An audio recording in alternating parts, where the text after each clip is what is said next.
everybody. All right, I just got cut off music there a little bit. Just got me grooving, you know.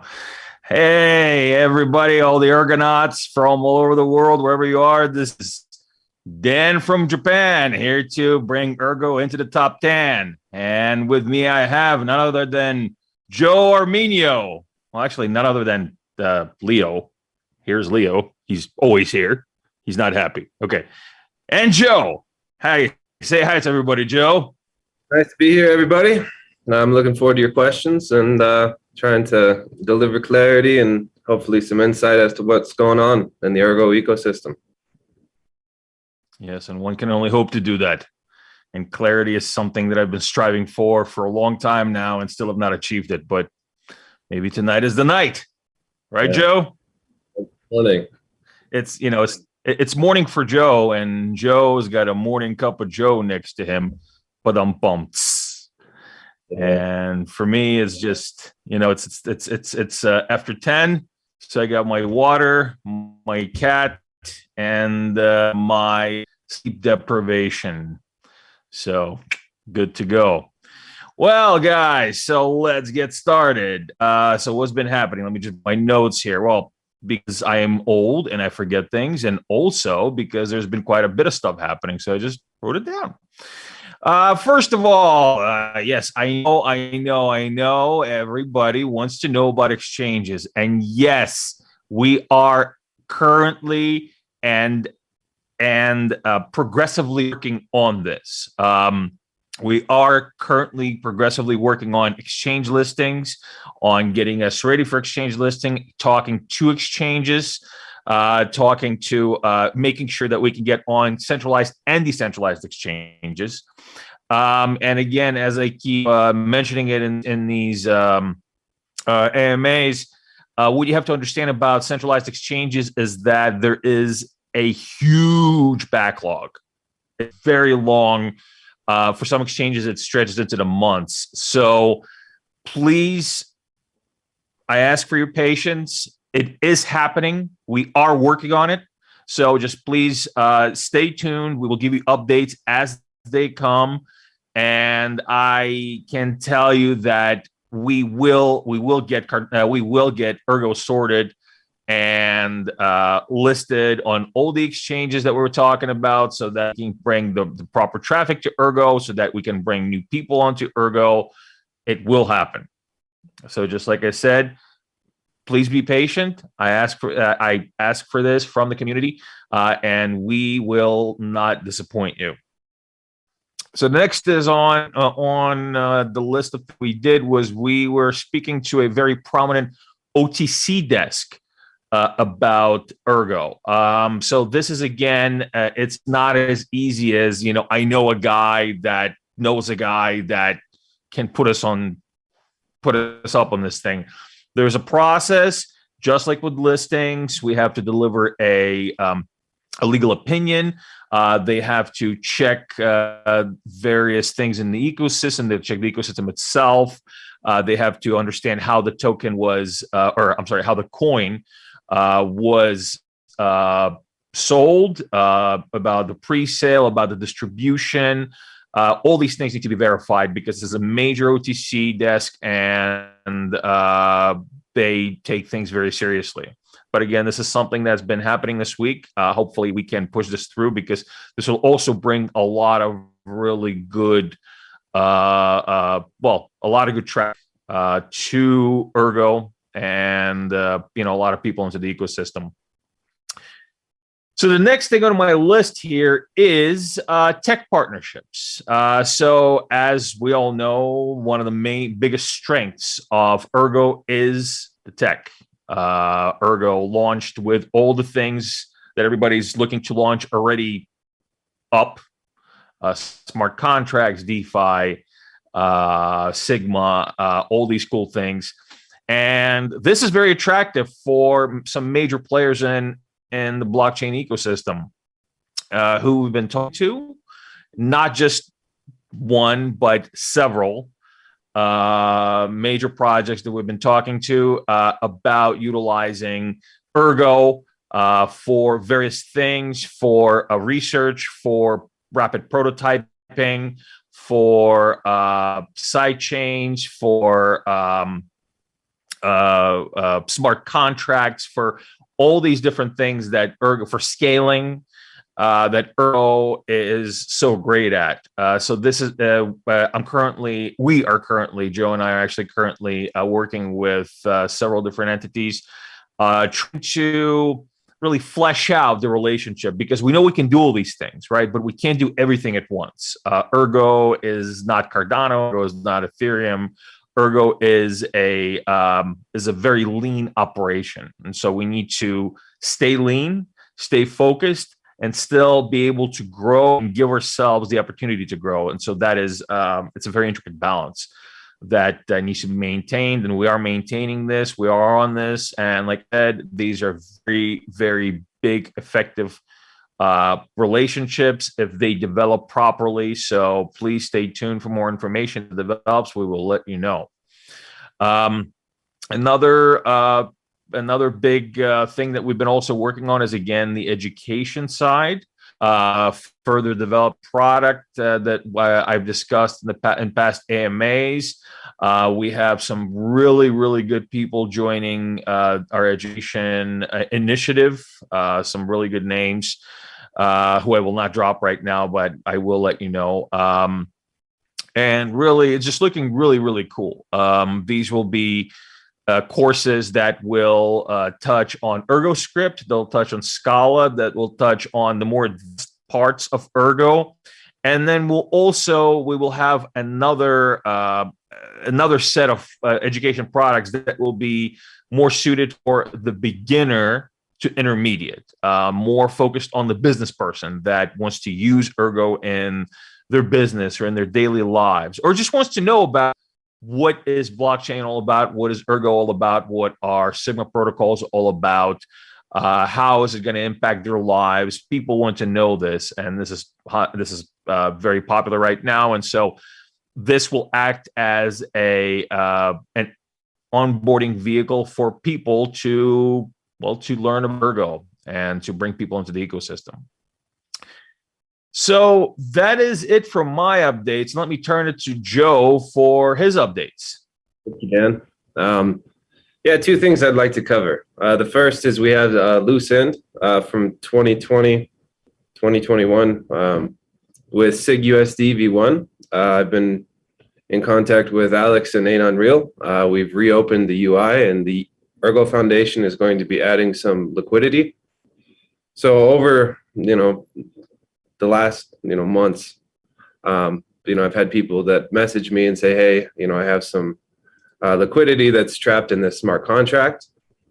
And, I've been trying to get them an exit. So I finally got things to the point where, we can add liquidity to the first variation of SigUSD. Basically, the Ergo Foundation is going to swap liquidity with them. And we're going to, I guess, put in a subsidy for miners in the future. So if you're somebody that has some liquidity trapped in that smart contract, keep your eyes on SigUSD V1. It's something I wanted to do to try to take care of the community. What else? We have Ergo Hack. That's coming up pretty quick, and that's always exciting to see teams put together projects. If you're a front-end developer, back-end developer, community member that just wants to participate and learn a little bit, feel free to hop onto our Discord. Usually teams are pretty easy, flexible about bringing on new characters and working together, building cool stuff. That's basically it. Let's keep it light. Get to the community questions. Yes, let's get on with it. And let's get on with it.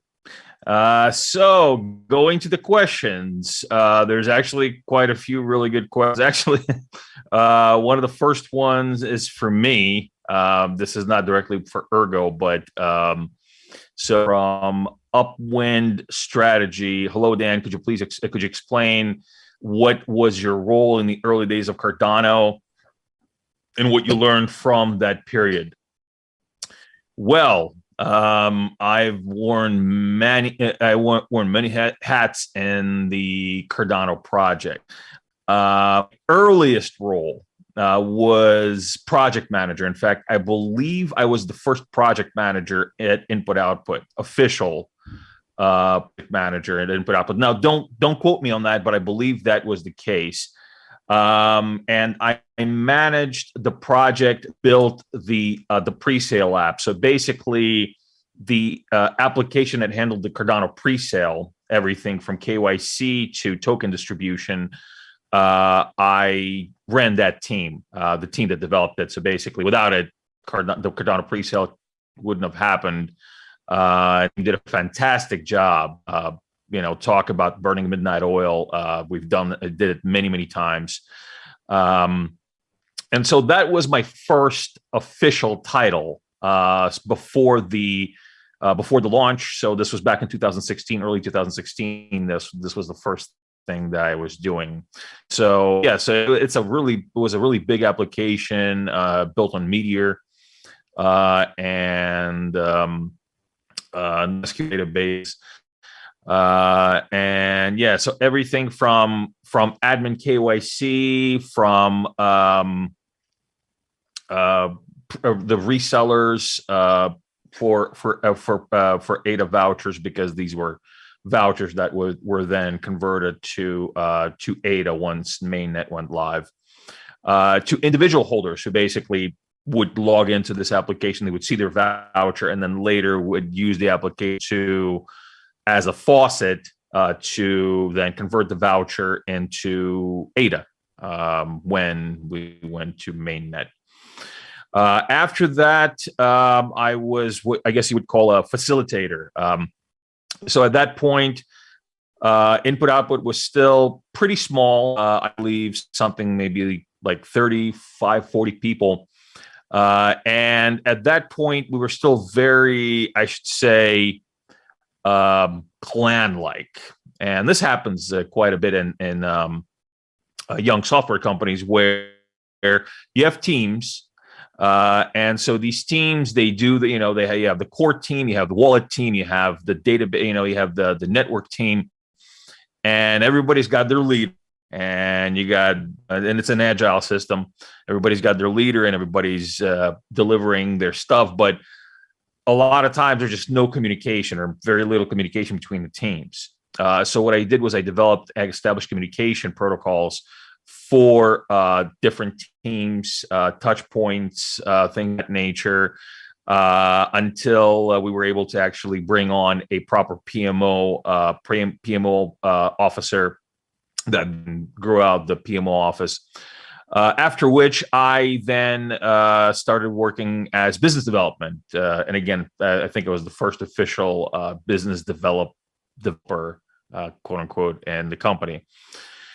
Now, what lessons did I learn?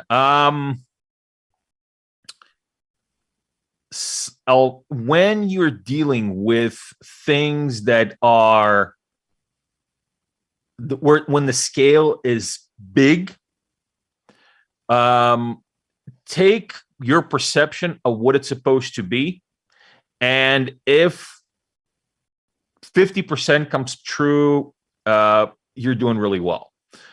Things are they just, not everything goes to plan. It doesn't mean that you're doing things wrong. It's just when you're exploring new ground, which was what we were doing with Cardano, it's uncharted territory. So you can plan to do something. You can plan that this and this and this shall happen. But when you come to it, you then say, well, wait a second, you know what? I thought this was going to be the right choice, but actually now that I'm at this point, this is the right choice.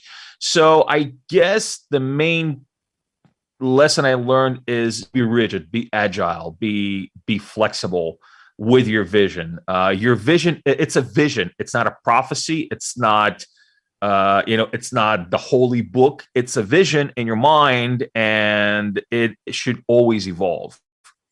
So I guess that is the main lesson I've learned is flexibility, and don't get too full of yourself, because then you will lose. Ego will always make you lose. let's see. So what's a good next question here? Well, this is a good one for Joe, because Joe has obviously been here a lot longer than I have. What is your favorite hackathon project, Joe? I'm going to say smart pools. Basically, what smart pools was the concept in the first Ergo hack that if we can regulate a pool via smart contract, we can put in 51% resistance. And that's kind of based on the original spirit or intent of Ergo of creating a truly decentralized proof of work system. Kind of brings the spirit of non-outsourceable puzzles and plugs it into the mining pool model. Then that idea kind of evolved into the mining pool from the community get block. So I was really happy to see that concept or principle stick around in the Ergo ecosystem, and people fight for it, because that's something that looked like it had disappeared, and then we had, people show up, kind of fight for that principle and actually build something based on it. And that actually looks like it has a pretty bright future. So I would have to say that the Smart Pools framework is something that is my favorite. Great. Yeah. I would say that so far, and again, I am really looking forward to seeing new projects come to light at our next Ergo hack that's happening only a few weeks away. I think so far my favorite one is Chris Ray's project, Ergo Lend or Lend by Ergo, I would say, because we're trying to be a little bit more robust with our nomenclature of Ergo projects. We're not going to call everything Ergo something, right, Joe? Yeah, we're actually working on building the Ergo naming bot, and then once it's sentient, it's going to name itself. And if it can pass that initial test, we're good. Yeah, I think actually we should go further. We have to go through negative reinforcement, and every time somebody names something Ergo something, somebody gets an electric shock, a little one, but still, I think no, actually it's not a good idea. Anyway, I forget I said that. Rewind, raise the tape. I hope this is not live. Oh yeah, it is. Never mind. No sleep. That's what happens. All right, guys. So yeah, so here's a comment from Telefragged. Nice Cardano Freudian slip. Yeah, when you've been working on the same project for 6 years, you tend to slip in the Freudian type of way. Happens.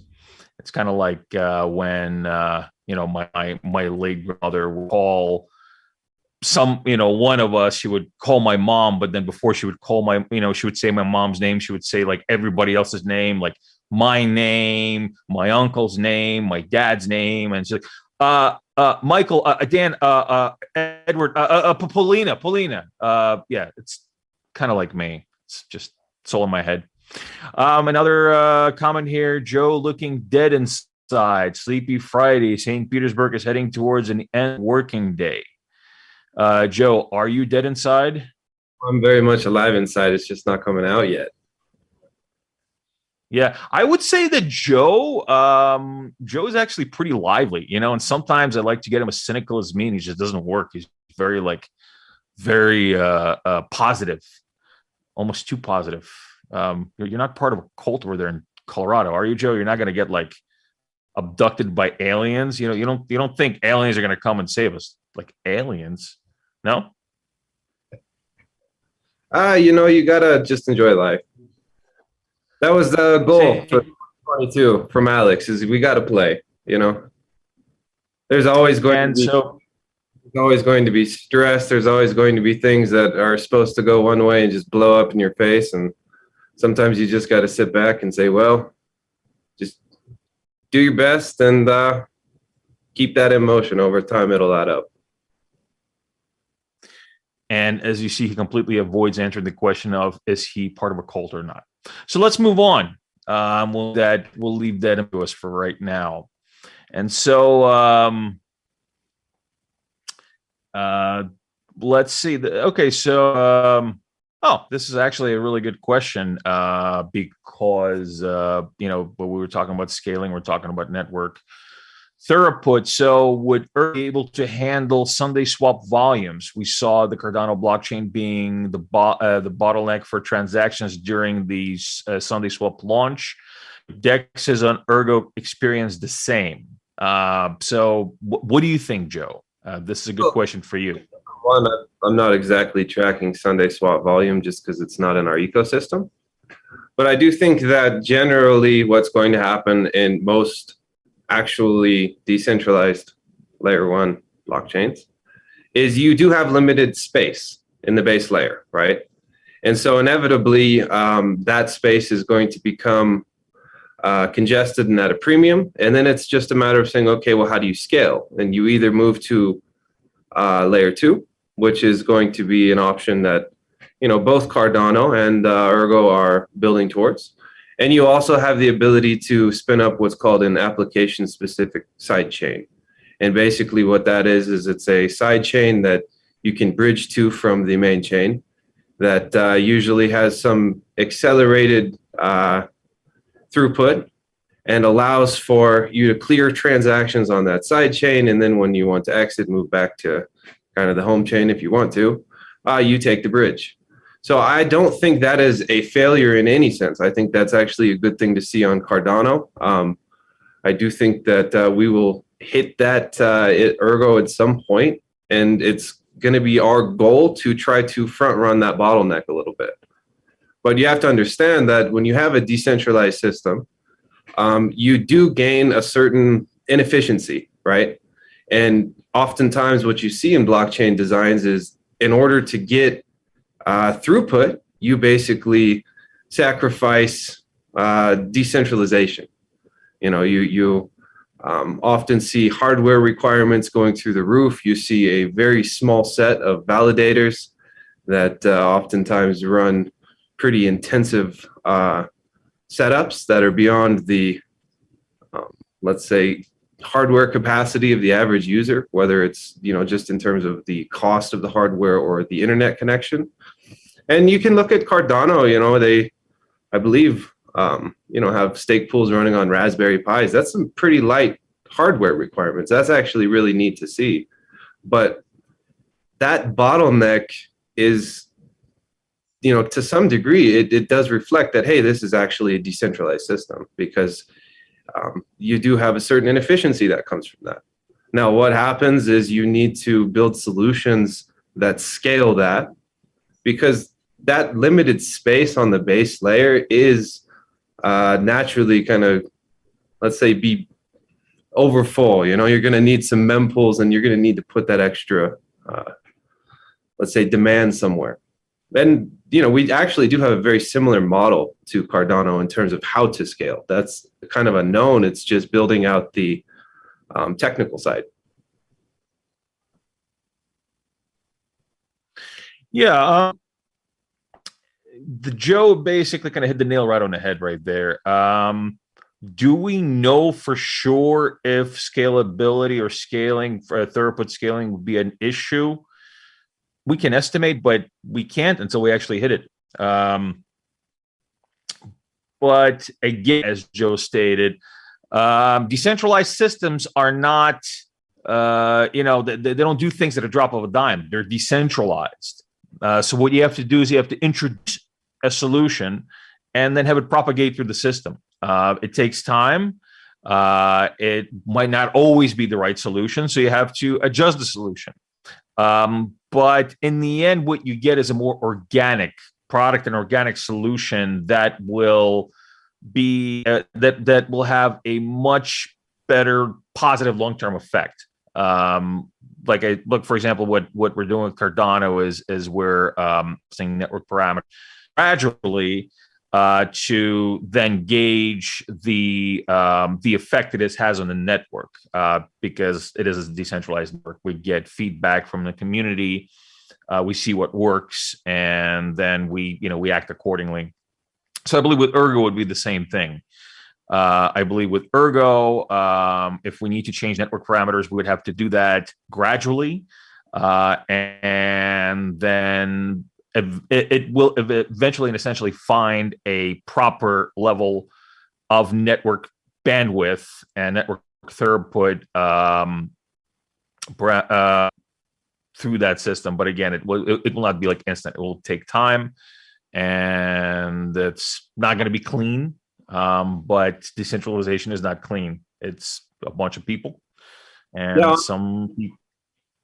On our end, yeah, miners. So one nice thing about having the validators being able to scale the parameters is they're the ones watching the blocks. You know, miners are always watching the blocks, who got the reward, how much is the reward. So they have the ability to vote to increase block size, and that's generally going to be the fastest way that they could quickly adapt the system. Now, there is some delay in terms of how governance and parameter changes work. But ideally, once we breach that, let's say, bottleneck period, it's kind of an invitation for miners to start voting on the parameters to try to ideally, increase their profitability. Yeah. So, I guess the question is, the answer is, we'll just have to see when it gets to it. And one thing I'm certain is we will find a solution. Ergo is not going to, we're not just going to all just like, screw this. Let's just fold it. Everybody shut off your nodes. Let's go home. That's the nature of decentralization. It's clean, but it is the best system out there, I believe. So, and here I have a question, and I should really learn how to say your name right, because I talked to you and you are a very well-known member of the community, but aggregator. Can you please have less consonants in your name, please? Can we have some vowels in there? It's just it's Eggergacher, yes?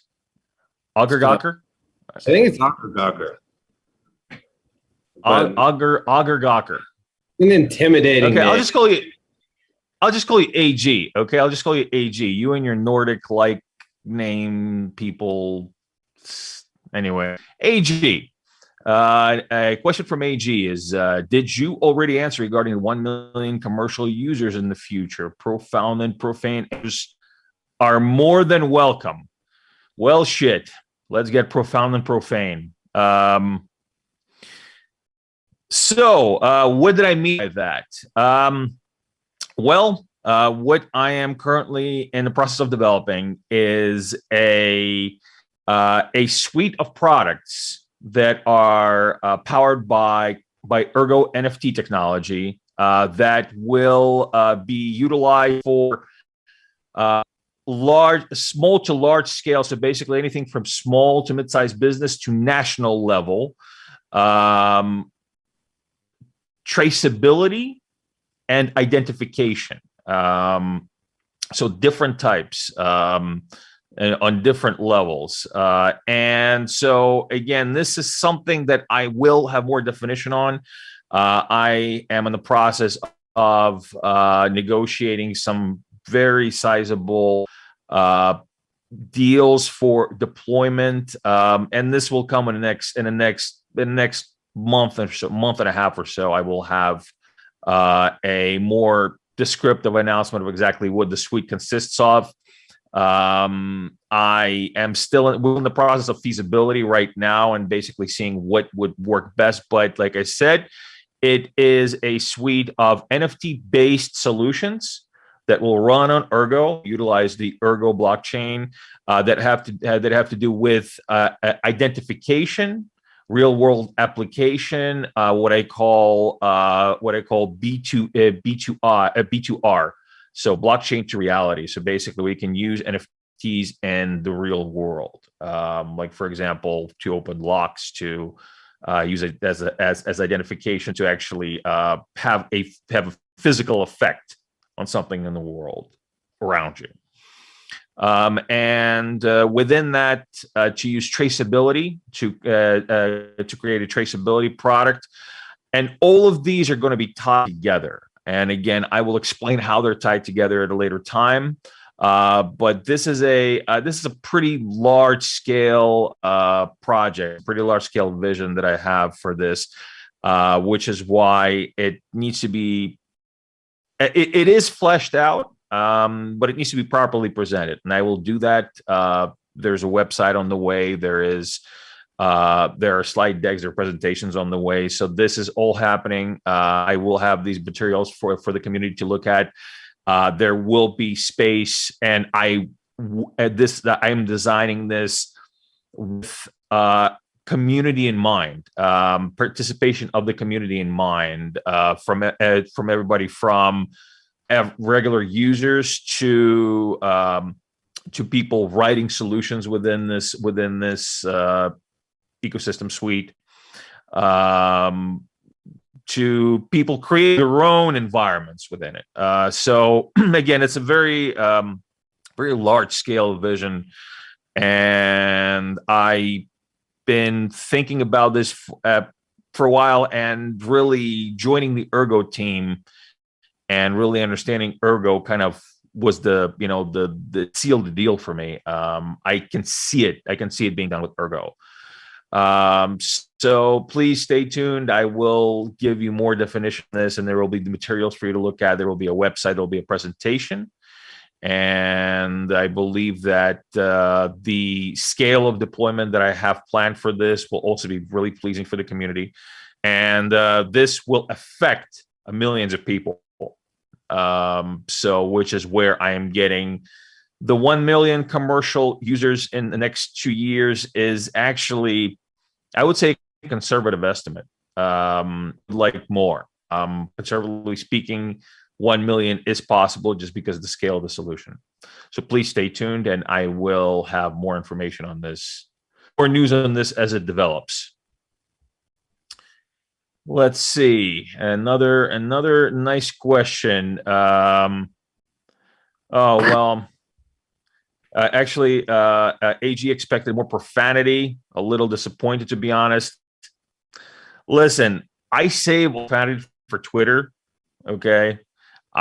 Twitter is where I call everybody assholes and fud muffins, and it's more fun that way. Okay. Or I have time to think it through, to make it more articulate. Plus, it's past 10, so I'm not at my widest. I'm at like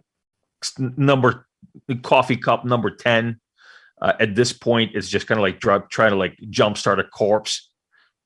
So, but I will make up with more profanity, potentially in our upcoming Ergo Pulse episode that Joe and I are going to be filming this weekend. And another really, really good one. And who do we have joining us this time, Joe? Rob from GitBlock, which is That's right. That's right. So please stay tuned for that. It will be a good one, and I will make up in the episode with lots of profanity, tasteful profanity, not just not just like Joe Pesci level profanity, something classier like Robert De Niro level profanity. We'll see. We'll figure it out. And let's see. There was another really nice good one. Oh, here's from August. So which metric should we care about the most right now? Market cap, transaction volume, liquidity lock, community size, hash rate, system growth rate, etc. So to me, I would say the metrics that we want to concentrate on right now would, well, of course, hash rate. That's a an important one to look at. Transaction volume, transactions are subjective. They're relative to what we're talking about here, because we are talking about the UTXO model, which is not about the TPS race. It's about what's in the transaction. So again, it's relative to what we're talking about. And community size is also a good metric. Basically, if you see more people joining, that means there's more buzz, more excitement, right? More chances to introduce people to Ergo, more chances to get people interested in the Ergo ecosystem. So to me, that's also a really good metric to look at. So what about you, Joe? What would you say is the metrics you care about? I would say hash rate's got to be number one. It's always got to be security first, right? Number two would probably be ecosystem growth rate, but I would look at that more on the development side. Meaning, are you actually building things that are useful, are going to bring utility to the system, and have a future? There's a lot of coins in the, let's say, crypto ecosystem that if you really look at kind of their development path, it may have already reached its end, right? There's not a big future you can grow into it. When I see projects that have, let's say, a really long roadmap, use utility, flexibility, and their developer ecosystem is growing, to me, that's interesting. Community size is important, but it really says nothing about engagement. Liquidity locking, it's kind of the same thing. Sometimes you can have just, let's say, one whale that has a massive proportion of the value in a blockchain ecosystem, and if they lock their liquidity, you get a really impressive number.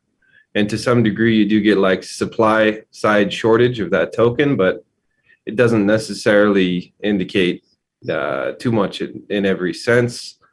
Transaction volume, we have UTXO, so you can have one transaction with, I think it was netted BTC, had like 5,000 outputs in one transaction, so that's kind of hard to gauge. Market cap, we live in a pretty crazy world, so there are a lot of market factors that are always subject to crypto ecosystems. So is it important? Yeah, but it's always moving, so it's hard to gauge, not only where it's moving now, but where it's moving in the future. So security and development is really the two things that, long term are critical out of all of those. Right. Yeah. I do agree on a lot of the points that you put out as well. Yeah, but again, security is the most important. So I think we both really agree on hash rate as being the top priority, top metric to look at when trying to gauge the ecosystem. Now, here's an interesting question. This is something that we're also actively working on right now, and how to onboard sound venture capitalists when we have no tokens for sale. How do you see Ergo to push forward future adoption?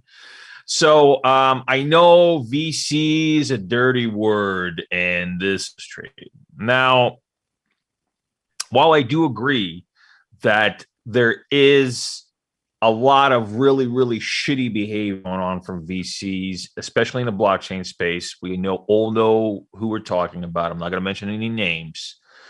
I don't think VC, and I said this before, I don't think VCs are inherently evil, because sometimes they're just made out to be like evil henchmen. Some of them are, and unfortunately, quite a few of them are. But not all of them. We can bring in investors into the ecosystem that have strong ethics, strong business ethics. They don't practice a bad business. I mean, we can vet people that we bring into the ecosystem. We can vet who we deal with, and this is what we've been doing. We've been actively pursuing putting together an eco fund that would be a vehicle for projects to grow on Ergo and to be developed in Ergo. Now, how do you put these projects through if we have no tokens for sale? Well, first of all, I mean, I think you're talking about coins. So if you're talking about Ergo, yes. So there is no Ergo pre-sale, obviously, because all the Ergo is public now. However, Ergo has these really cool things called native assets. And a lot of these projects, aside from the actual equity investment that they can do in the project itself, because projects will bring revenue, right? There's going to be revenue distribution. If an investment is made, you can do the old-fashioned way and just ask for equity in the project. That's number one. But also tokens that can be minted in the project using Ergo. Using the Ergo native assets, and I've used this before myself, and it's a ridiculously easy and straightforward process to mint tokens and native assets on Ergo, and these could potentially and usually are a part of the package that you negotiate when you negotiate investment and venture capital into a project. So I really don't see there not being Ergo available for the pre-sale level Ergo available for venture capitalists as any kind of an obstacle to bring venture capitalists into the ecosystem. So that's my opinion on it. What do you think, Joe? So you're talking about business ethics, essentially, when you get to venture capitalists. And sometimes there are people, entities, organizations that really focus on profit, right? And sometimes there's some sketchy ways to get there. Now, I think the better focus is always to look at how do you deliver more value than the cost that it takes to deliver that value.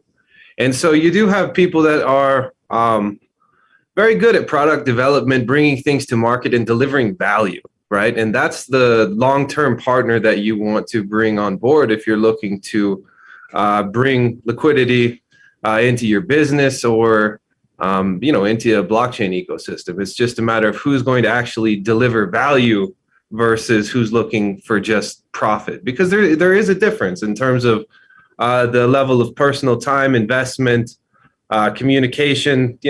Sometimes profit taking can just look like strip mining, right? Versus delivering long-term value is a totally different mentality. So I would say it's not negative to, have people that are looking for a return. That's kind of the basis of why you would invest in a new token, right? But then you have people in an ecosystem who try to deliver value into that ecosystem. And then you have people who are much more focused on extracting value. And sometimes, you have entities, people that are more parasitic, and you have some people that create a lot of growth and, kind of quality, abundance, and that over time, delivers a much more sustainable return. So it's just a partner you look at. I said, in the previous AMA, know who you get in bed with. I think that's no, that's basically it. Just know who you're getting in bed with. Don't get in bed with people who do shitty business. Don't get in bed with sharks. And there's sharks everywhere. It's not just venture capital. I've been doing business for a long time, and there's sharks and there's doves and people who are great to do business with, and then there's just giant assholes out there who you just want to just slap the shit out of. So and you don't, because you want to stay professional, but such is life. And it's just a matter of knowing what's right and what's wrong and what works for you. So, here is an interesting one. Let me see, where did it go? Let's see. Where did this one go that I just saw? Okay. Oh, yeah. Oh, here's one. Yeah, this is it. So, we have Rodrigo from the Chile pool. And hello, Rodrigo. Rodrigo's always really nice to say hi to us from Chile on every one of our AMAs, and we don't always say hi back to you, but hi. We see you and we appreciate you being at all of our AMAs and your input. So really nice to see you here again. And so, um, Rodrigo is asking opinions on Nautilus. And actually, it's interesting that you say that, is because Nautilus has been on, in our conversations quite a bit the past few days. A really truly a great product, I believe. Just a breath of fresh air, I think. What I and Joe and the foundation would like to do is assist the Nautilus team and Captain Nemo, and I'd like to say hi to Nemo, wherever you are.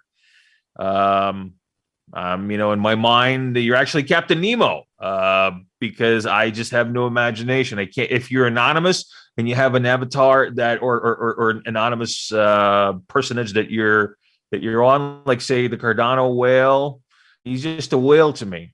I mean, I know he's a real human. I know he's not really a whale, but I think of Star Trek 4. Okay, I think of Spock talking to whales, and I always that's what I see in my mind. Like I'm talking to whales. That's how I am. So Captain Nemo created this great wallet, and his team created this great wallet called Nautilus. Chrome extension, really, really nice, really just powerful thing. And we're going to help however we can to encourage this project to succeed, to make sure that the wallet is properly audited security as well. And just so that the community can have a really, really good Chrome extension based wallet experience with Ergo, with dApps, with NFTs and everything else. But again, the big props to the Nautilus team. You guys did a fantastic job, and we are here to support you and to make sure that you succeed in creating this awesome product, or continue making this awesome product that you already put out. And so what do you think, Joe? Well, I think the first thing is, whenever you have an anonymous developer, one thing you always have to ask is open source, right? And I think that that particular team has been open and transparent. You can look at the actual code that they're building, which is pretty refreshing. That's kind of I don't know, the point of contention these days in crypto is, it's like, does everybody need to be doxxed? And it's, to some degree, you look at where the origin of the industry was. Nobody actually, well, I guess a couple people do, but nobody really knows who's, Satoshi Nakamoto. Doesn't matter. The reality is, it's the code, the open source programming that matters. So it's, sometimes people get caught up in the cult of personality and the, I guess, people rather than the product. And I do think that it's a good project. I've been in their test group. They've been pretty responsive in terms of concerns, changes, and I hope they keep that mentality, because I think it offers a lot of value and sets a good example of open source development from an anonymous group. Yeah, absolutely. Absolutely. And anonymous doesn't mean unresponsive. Anonymous doesn't also mean irresponsible. So, I hope that, and there's confusion about that, I think, sometimes in the in the world, I guess, when they see somebody who goes anonymous, they think that, oh, well, they don't have responsibility. I mean, you still do. You still do. Because if you build an anonymous personality online, it's still a personality. Yeah, you could just abandon it and then create one, just like with anything, you spent time creating this particular persona, this particular credit, and so it's an investment, I believe. And if people are actually doing it right, I think the investment is important enough for them to keep responsible and to stay responsible, to stay accountable to the community and to, in the case of software development, to their customers and to their users. Open source so we is well, go ahead. Open source code is developers' proof of work. That's it. It's developers' proof of work. That took time, that took energy to create. So, showing proof of work, I can respect that. Yeah. And just here's one from Eric. He's making a Star Trek IV reference. Eric, so the line from Star Trek IV that Scotty says is, "Admiral, there be whales here." That's the line. Okay, you got it close, but with Star Trek, you really need to be precise with me. Okay, I'm a big time.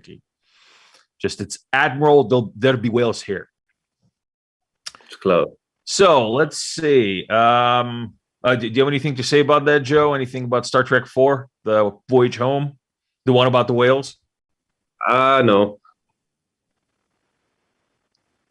And that's it. Like, no, nope. That's out of my world, or that's out of the world of me caring. It's just been a while. It was early.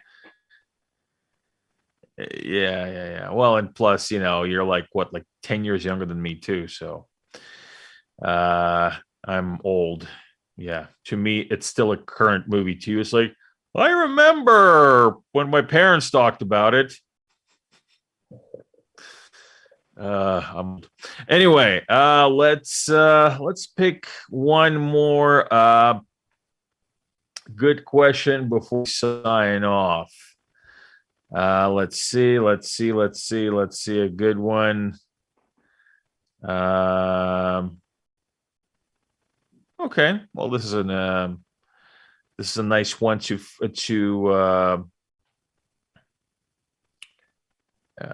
finish up off, I guess. Let me just see.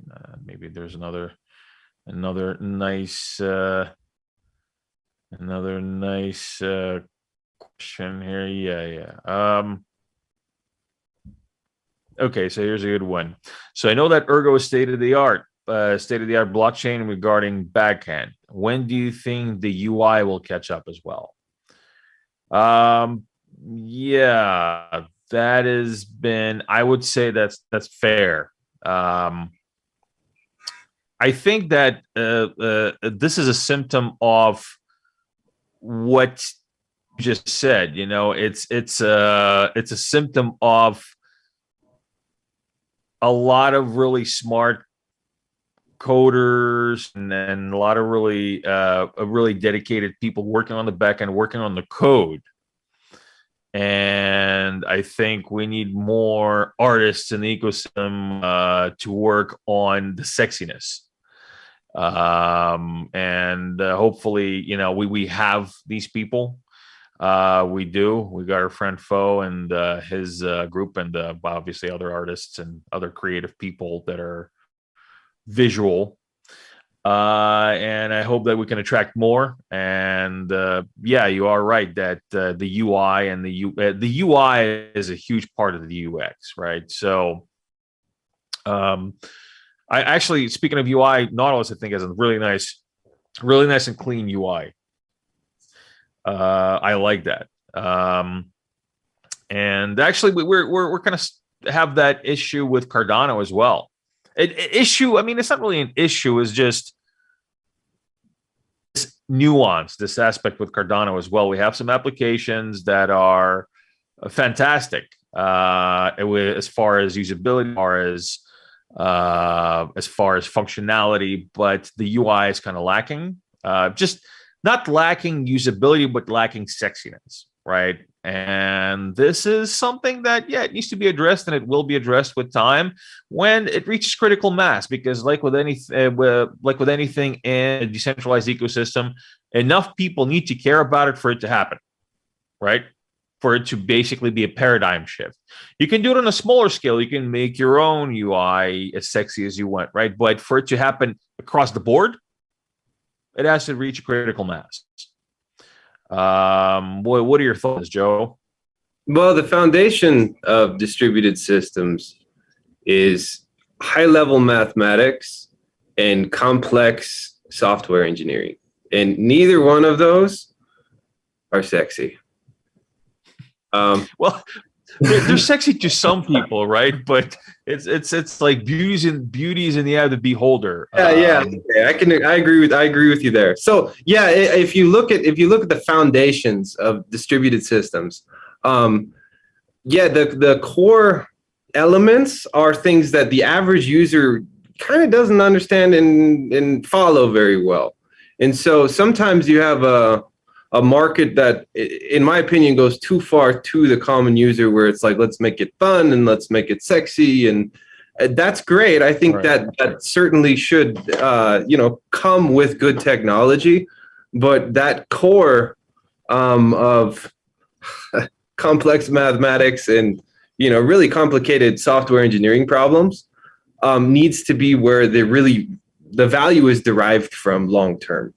You can always create market hypes and, Elon Musk is going to, eat I don't know, what was it? The McDonald's burger, and everyone's like, oh, value, but I thought he was going to eat like a Tesla or something. Wasn't he going to eat something a little bit more profound, like a Tesla or child or something? I think. Yeah, then another token comes out and says, no, go eat it, Burger King. That it does create a lot of attention, and that does attract some user base, but really the core that creates decentralization is high-level mathematics and complex software engineering problems. And so we have a really solid team on those two respects. But what you'll find is people that are highly specialized in mathematics and software engineering, a lot of their attention and focus is and that's kind of small subset of problems. So user experience, mathematics and software engineering, that's their focus. Yeah, so making sexy UIs is not. Yeah, so look, it's look. I'm an old school programmer, right?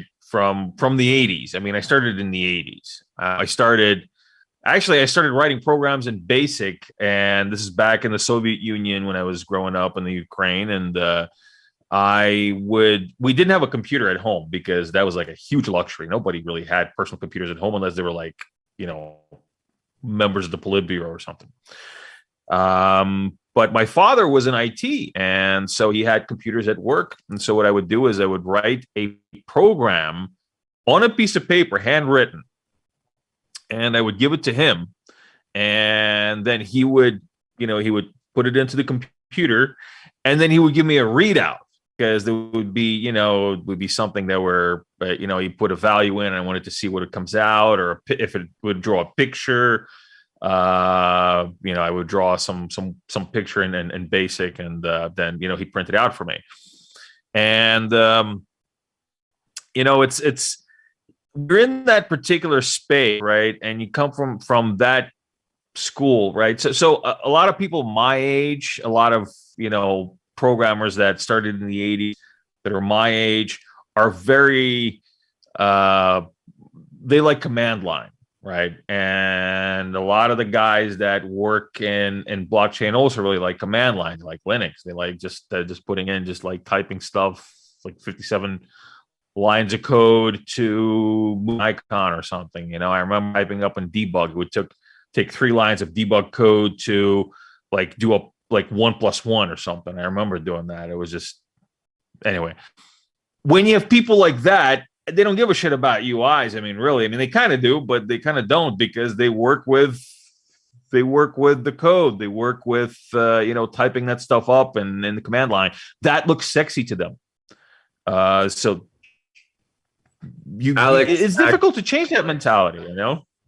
Alex actually still codes on paper. It's the old school, you know. I still do that too. Sometimes I'm kind of lazy to handwrite stuff because I type faster than I handwrite.